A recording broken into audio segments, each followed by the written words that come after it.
It was a cold Tuesday morning in early January 2011 when Clara stood in her Vermont kitchen, watching the snow pile up outside the frosted window.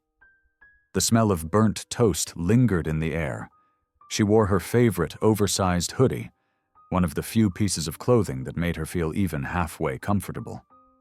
At 315 pounds, comfort was rare. Dignity, even more so. Her husband, Dan, walked in, already annoyed.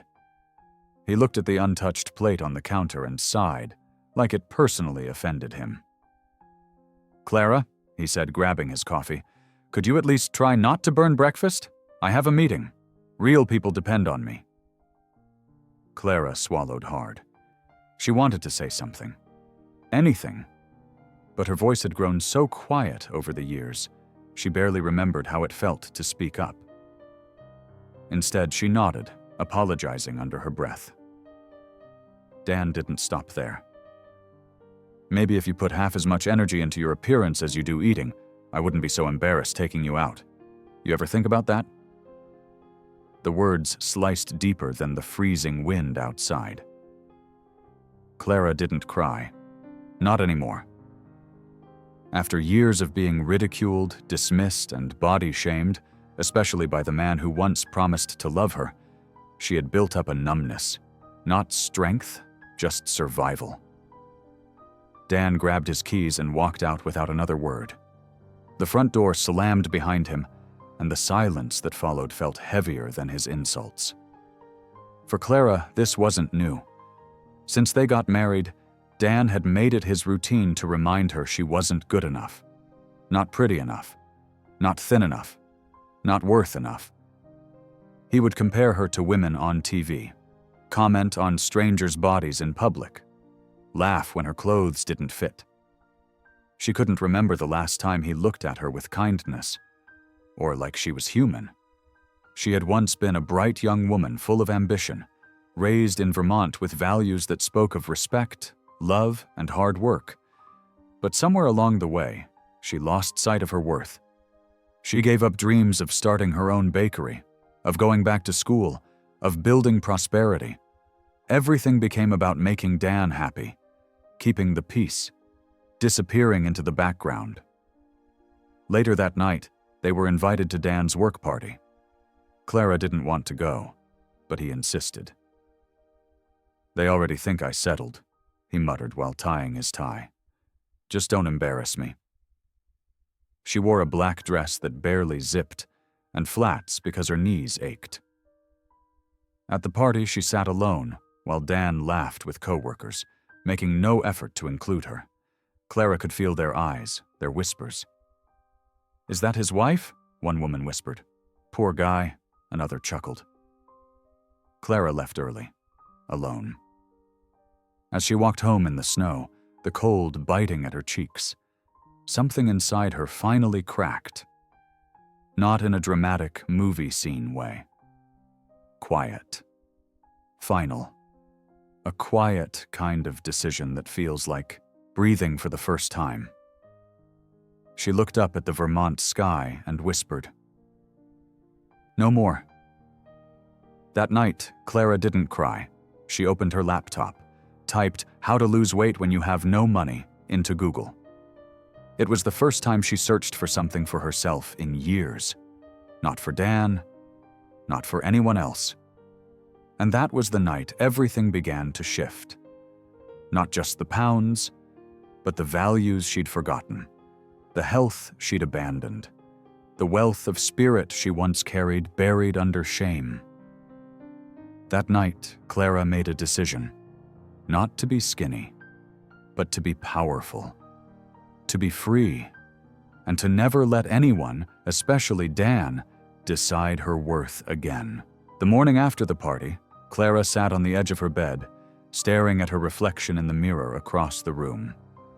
Her dress from the night before lay crumpled on the floor like a defeated version of her past. The mirror didn't lie. It showed the bloated face, the swollen ankles, the stretch marks. But worse than that, it showed a woman who had forgotten what it felt like to matter. She didn't move for almost an hour. just sat there, silent, feeling the weight of her 315 pounds, but also the weight of years of shame. Not just from Dan, from society, from every sideways glance at the grocery store, every whisper behind her back, every job interview that ended with a polite smile and a quick rejection. Clara had always believed in working hard. Growing up in Vermont, her parents raised her on strong values: honesty, resilience, and doing the right thing even when it's hard. Her mother worked at a local diner, her father fixed trucks. They never had much money, but they had dignity, and she missed that. She missed herself. She opened her laptop again and started researching. How to lose weight on a tight budget. Cheap, healthy meals. Walking plan for obese beginners. The internet was full of fake promises, crash diets, pills, but buried between the lies were real voices. People like her, people who had been where she was and climbed out. She found a free community group on Facebook, women supporting women. No judgment, just encouragement, tips, and the raw truth. Clara joined. For the first time in years, she typed something just for herself. "Hi, my name is Clara. I'm from Vermont. I'm 315 pounds. My husband doesn't love me. I want to change, not for him, for me." Within 10 minutes, comments poured in. "You've got this, Clara. We believe in you. You are worth the fight." She cried, not because she was sad, but because strangers saw value in her when the man sleeping in the other room never did. That day, Clara made a plan. No more crash diets, no more starvation. She'd start walking, just 15 minutes a day, even in the cold. She'd cut out soda, drink more water, cook her own meals, meal prep on Sundays. It wasn't about dropping 100 pounds overnight. It was about getting her health, her confidence, and her life back, one small, honest step at a time. Dan noticed the changes quickly. Not the weight at first, but her energy, her glow. She started brushing her hair again, wearing lipstick, smiling a little more. "Who are you trying to impress?" he asked one night, eyes narrowing. Clara didn't flinch. "Myself," he scoffed. "Don't get any ideas. Just because you walk around the block doesn't mean you're suddenly better than me." She didn't answer. She didn't need to. The old Clara would have apologized, begged for approval. But the new Clara, still over 300 pounds, was finally rich in something she hadn't felt in years: hope. Weeks turned into months. By March, she had lost 28 pounds. By May, 47. She bought a scale, not to obsess over numbers, but to celebrate the journey. Every pound gone felt like reclaiming a piece of her stolen worth. She started selling baked goods again. Banana bread, cookies, granola bars, all made with healthier ingredients. She opened an online shop. People from all over Vermont started placing orders. Her little side hustle began generating money, real income. She wasn't just gaining her body back, she was building prosperity. At night, Dan grew colder, distant.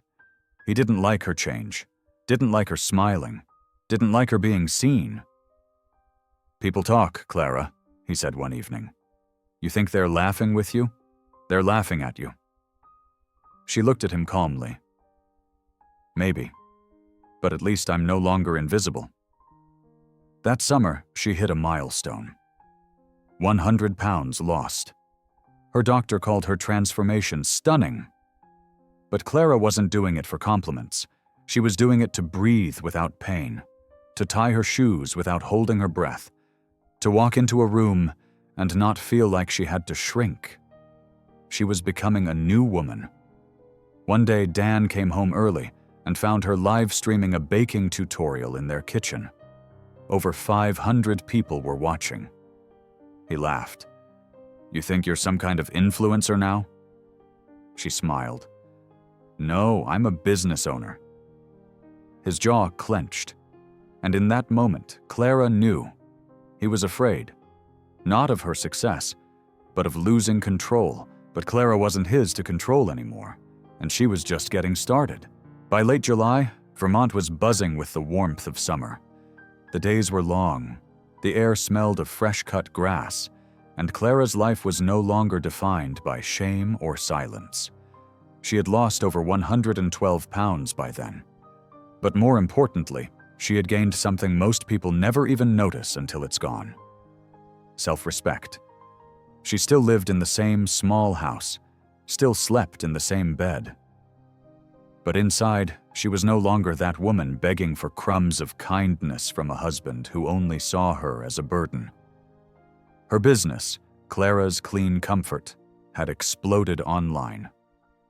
Her healthy takes on classic comfort foods, zucchini muffins, protein banana bread, oat-based cookies, were a hit.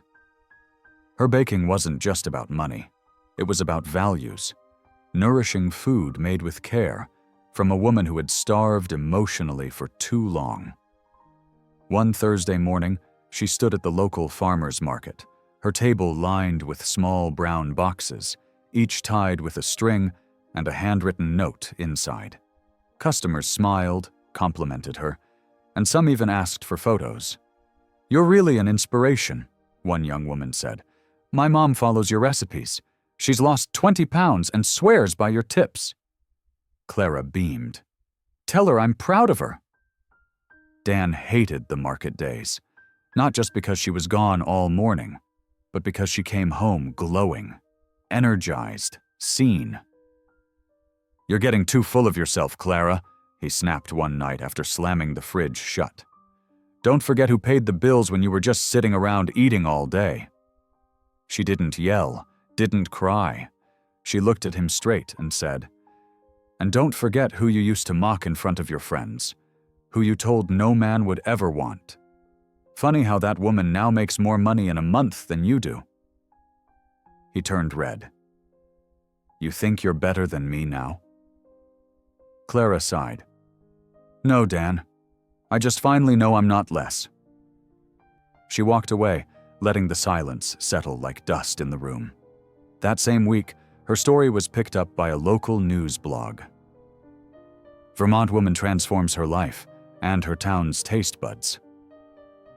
The article talked about her journey, her business, her online platform with over 10,000 followers, and her message of health, self-worth, and prosperity through purpose.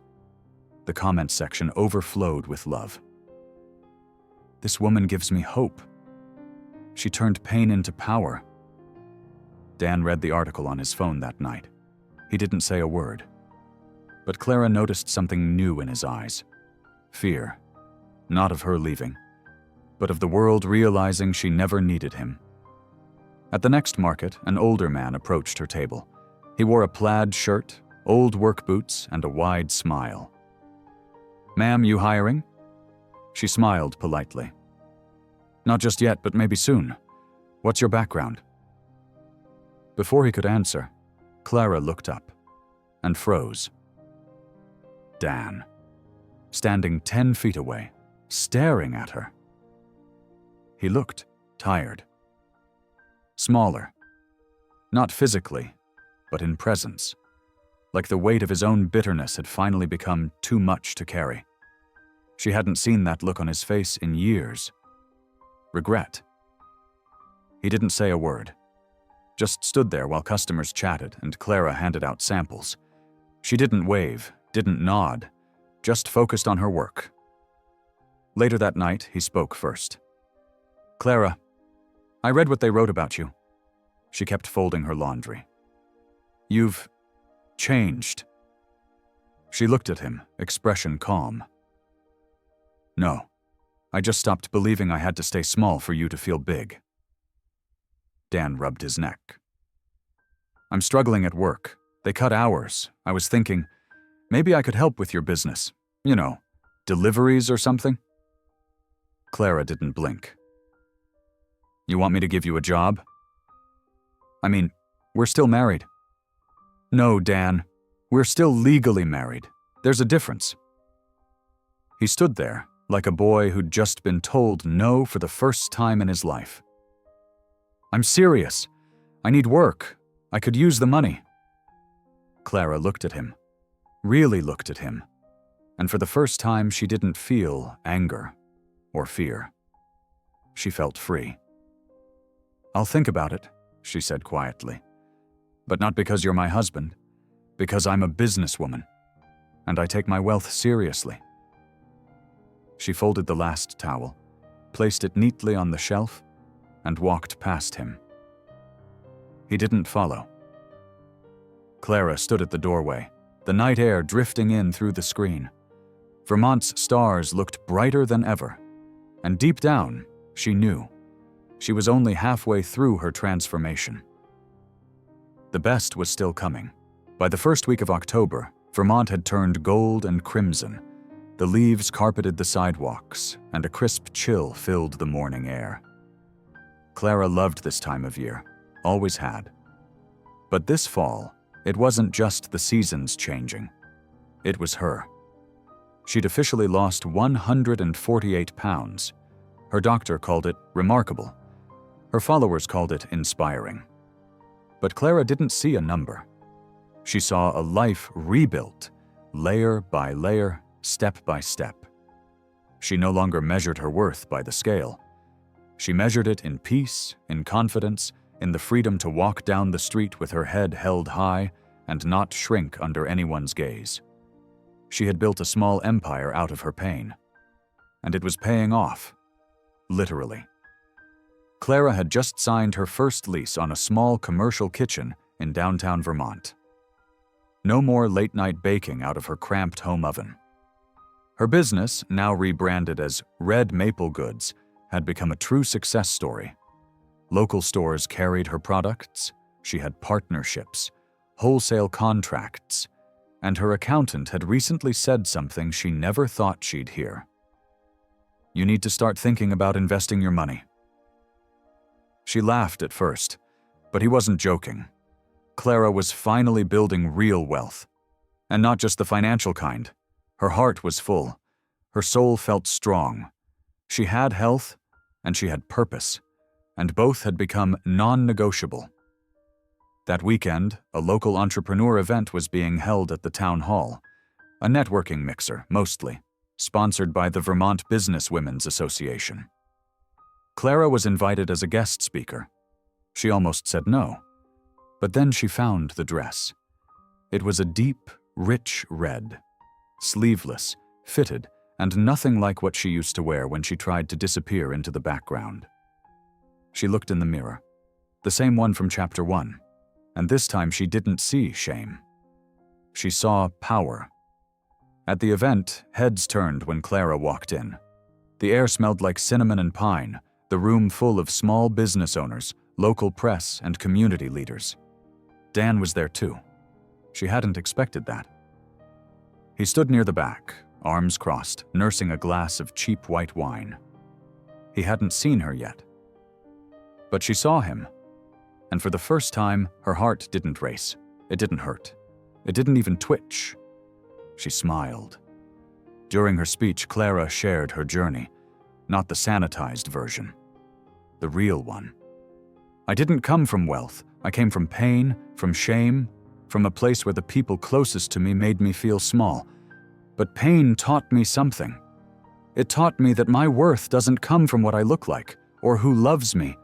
It comes from how I treat myself, from my values, from what I build with my own two hands." Applause erupted. Dan looked away. After the event, a young woman approached her, tears in her eyes. "I'm where you were," she whispered. "Still hiding, still hurting. How did you even start?" Clara took her hand. "I stopped living for people who didn't clap for me. I chose prosperity over punishment. And I stopped letting guilt be louder than my dreams."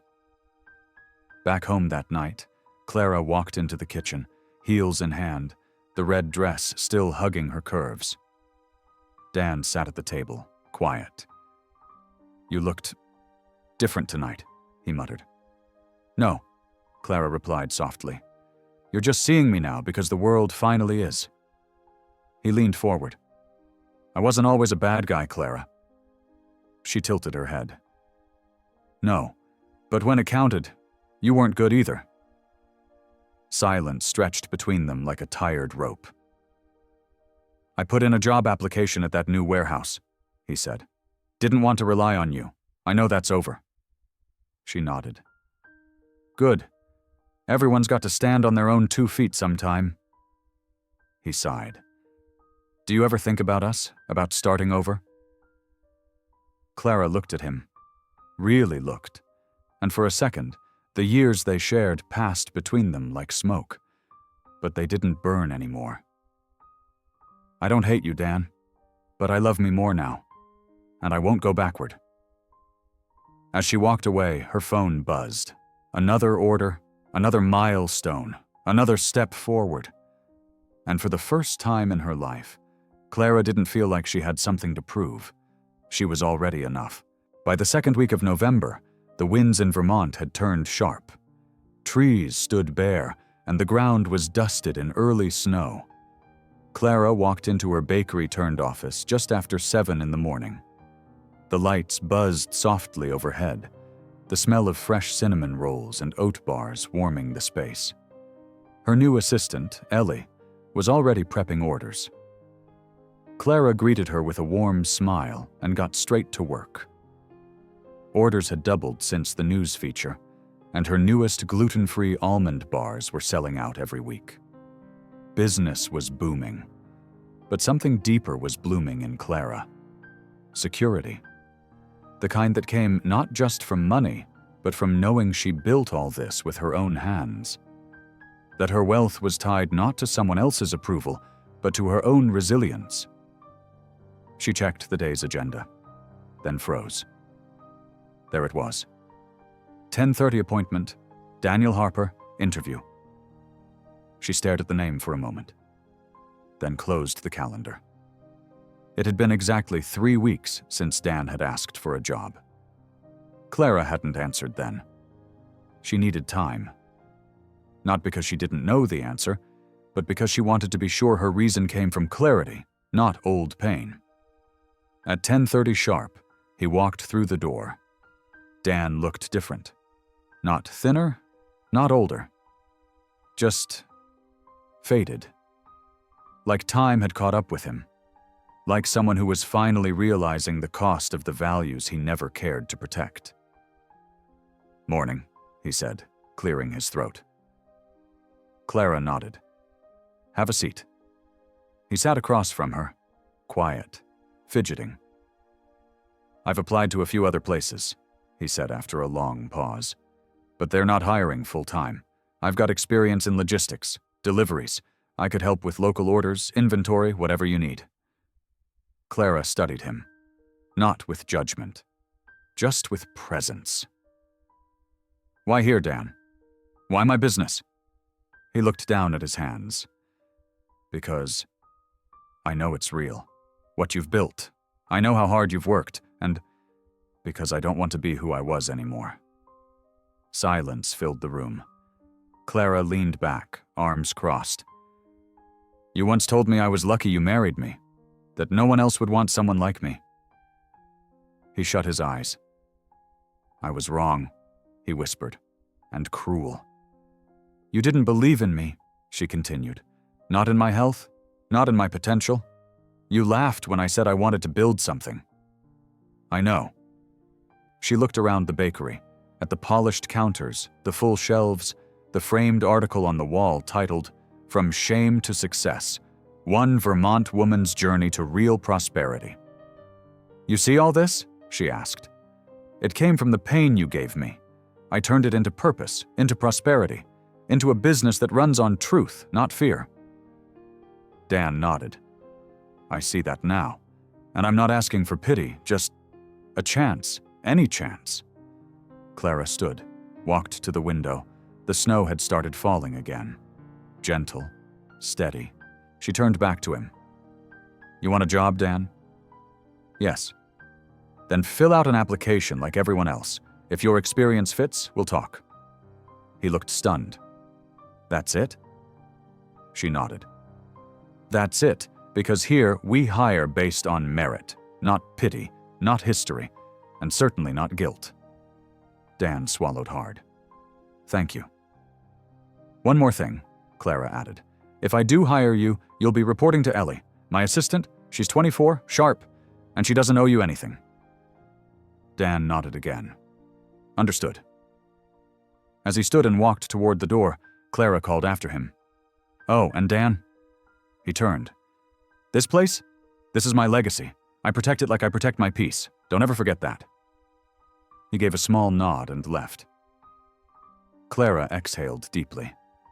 The kind of exhale that feels like letting go of 10 years' worth of dead weight. She turned back to her counter. The bell above the front door chimed as a customer stepped in. Good morning, Clara said, voice warm. The woman smiled. Morning. Are you Clara? I saw your story on YouTube. I had to come in. You're incredible. Clara smiled. Thanks for stopping by. Welcome to Red Maple Goods. As she boxed up a fresh order, her phone buzzed. Another online sale. Another sign she was on the right path. Another reminder that true wealth isn't just in dollars. It's in peace, in growth, in walking away from who you were and never looking back. By mid-November, snow fell heavy in Vermont, dusting rooftops and coating the sidewalks in silence. The kind of quiet that made people stop and think.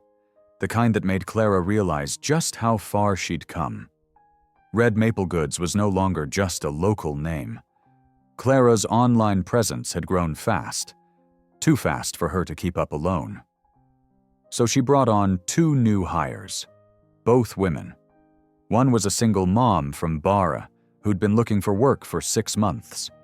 The other was fresh out of community college with a passion for clean eating. Clara made it clear during their training.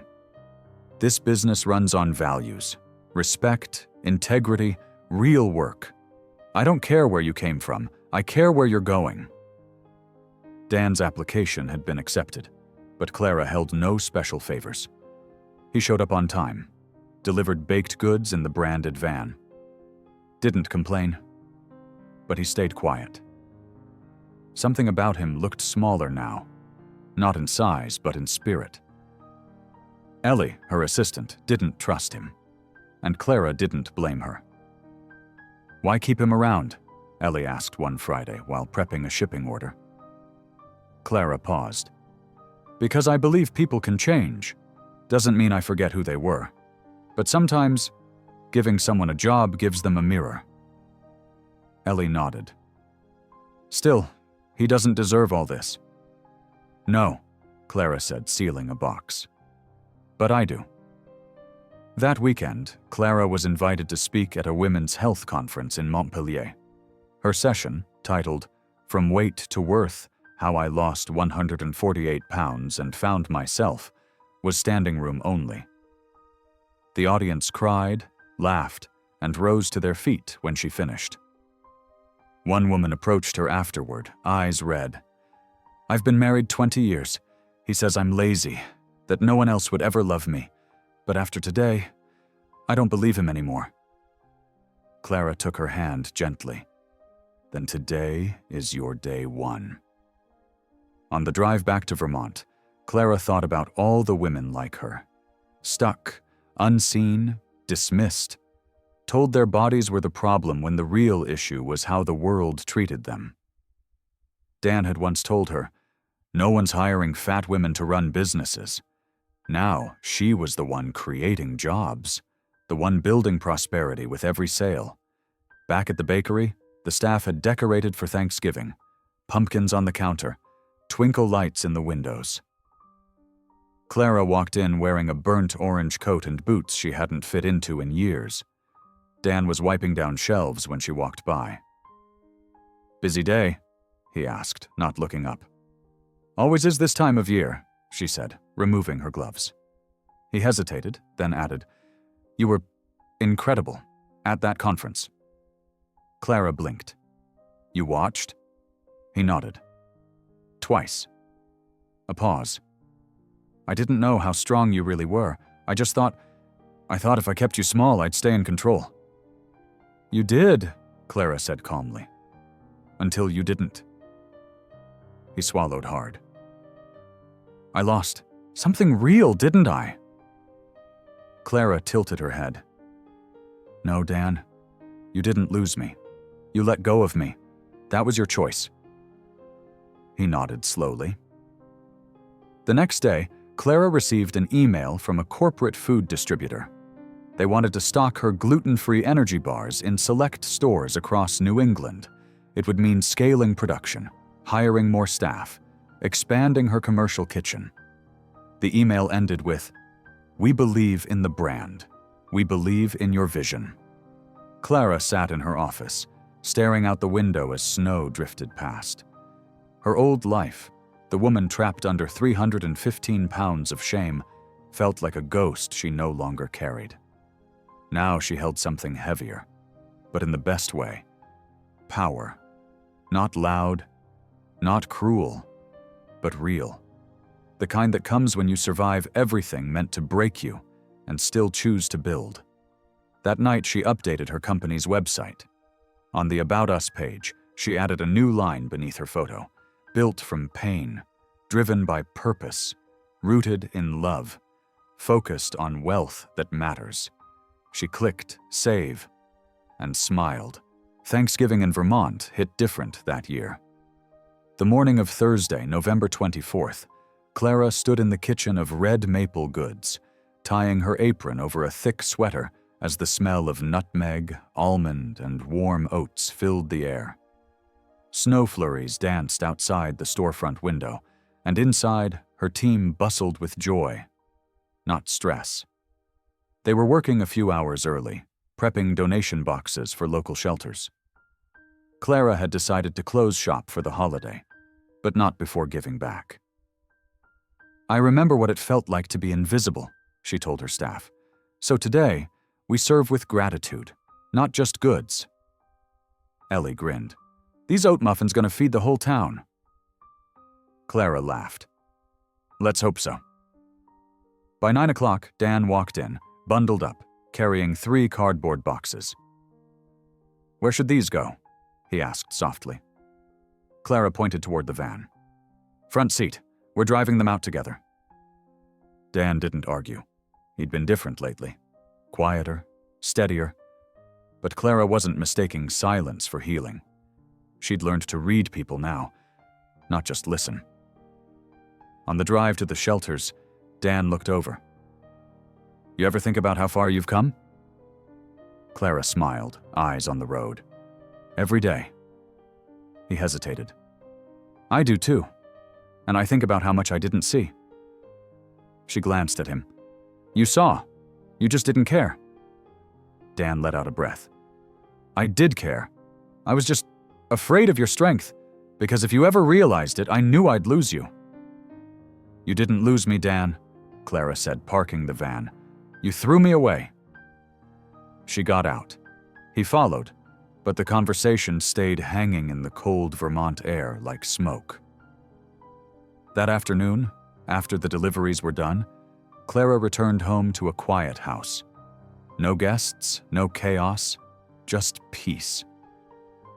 She poured herself tea and sat by the window. Her phone buzzed, messages from followers across the country. You've changed my life, Clara. My daughter watches your baking videos every morning. Thank you for reminding me I still have worth. She closed her eyes. This was riches no one could take from her. That evening, a knock came at the door. It was Dan. He held something small in his hands. What's that? She asked, not opening the screen. He held it up, a folded piece of paper. A job application, he said. Clara raised a brow. You already work for me. He nodded. This one's different. I'm applying to stay in your life, however you'll have me. Friend, volunteer, just someone who wants to show up and never hurt you again. Clara stepped onto the porch, crossing her arms. You can't undo what's been done. I know, he said, voice trembling. But you showed me something, Clara. You showed me what love of self looks like, what real wealth is, and how badly I threw away something priceless." She didn't cry. She didn't rage. She simply looked at him, steady and grounded.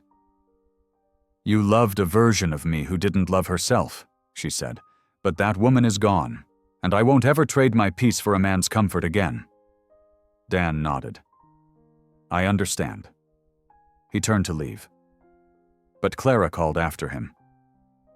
"You can keep delivering. You're good at that. But that's where it ends." A pause. "And if you ever speak down to a woman again, you'll be gone before the muffins cool." Dan smiled sadly. Fair enough.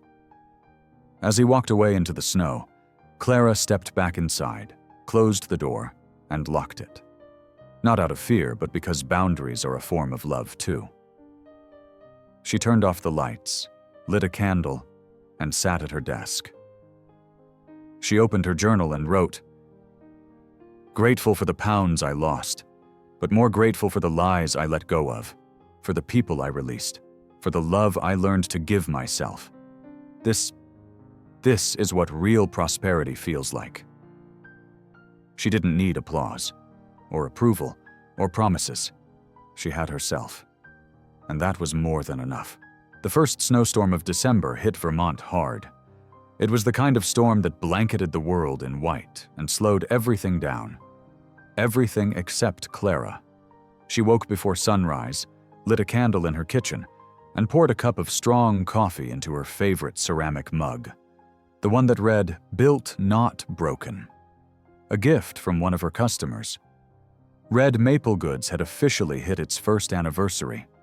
1 year of orders, growth, setbacks, victories, early mornings, and late nights. 1 year since she'd stepped fully into her power. Clara glanced out the window and smiled. The same roads she once trudged down, breathless under over 300 pounds of pain, were now just part of her morning jog route. She hadn't weighed herself in months. Because this journey was never about numbers. It was about freedom.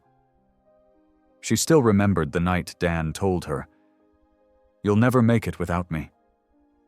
Now she had employees, distribution, a 6-figure revenue stream. Money didn't solve everything, but it had bought her time, peace, options. And in a world that had told her she was worthless, Clara had built her own wealth. One recipe, one breath, one decision at a time. That afternoon, the mayor's office held a small ceremony at the town center. Clara had been chosen for the annual Community Builder Award. Her nomination came from over 50 residents. As she stepped onto the stage, bundled in a navy wool coat and red scarf, the crowd clapped, loud, proud, and warm, despite the cold. "Clara Harper," the announcer said, "for turning pain into purpose and showing us all what true prosperity looks like." She took the mic slowly. "I grew up right here in Vermont," Clara began, voice steady. "I believed in hard work, in kindness, in showing up. Somewhere along the way, I forgot I was allowed to show up for myself too." A hush fell over the crowd. "I was told I had no value unless I fit into a smaller frame, that I wasn't worthy of love, success, or health. But I stopped listening. I got up anyway. I walked when I wanted to hide. I cooked when I had nothing but $5 in my bank account. I spoke even when my voice shook." She paused. "I'm not here because I lost 148 pounds. I'm here because I found the woman buried underneath them." Tears streamed down faces in the crowd. "I learned that we are never too far gone to start again, and that sometimes the life we deserve is waiting for us right on the other side of letting go." Applause thundered. Afterward, Dan approached her quietly. He looked humbled. Still working delivery part-time, still trying. "You earned every bit of that," he said, hands buried in his coat pockets. Clara gave him a kind nod. "I know." He offered a soft smile. "You're something else now." Clara met his gaze. "I was always something else. You just didn't look long enough to see it." He didn't argue, just nodded. She stepped past him, walking through the crowd as people hugged her, thanked her, told her what her story had meant. That evening, Clara stood in her office, alone, staring at the wall where she'd hung every newspaper article, thank you letter, and photograph from the past year. One stood out, a photo of her, arms around two teenage girls at a local school. She'd visited the class to speak about body image and entrepreneurship. The caption read, "Strength is never wasted when it lifts others." She looked at it for a long time. Later that night, Clara filmed one last video for the year. No makeup, hair tied back, cozy sweater, just her. "Hey y'all, it's Clara," she began softly. "I wanted to say thank you, not just for buying my bars or watching my videos, but for walking this road with me, for reminding me that stories have power, and that even if you've been told your whole life you don't matter, you do." She paused, her eyes sincere. "And if you're still in the dark part of your story, hang on. You don't need to be perfect. You just need to start. Choose one thing, one breath, one truth. Because if I can come back from it, so can you." She smiled, warm and real. "And you, have you ever been through something like this? Drop your thoughts in the comments. I'd love to hear your story." She ended the recording, then closed her laptop. Snow kept falling, but inside her, the storm had long passed. Clara Harper, born and raised in Vermont, once buried beneath pain, was now standing tall in her richest, truest life. And this time, she wasn't just surviving. She was thriving. The end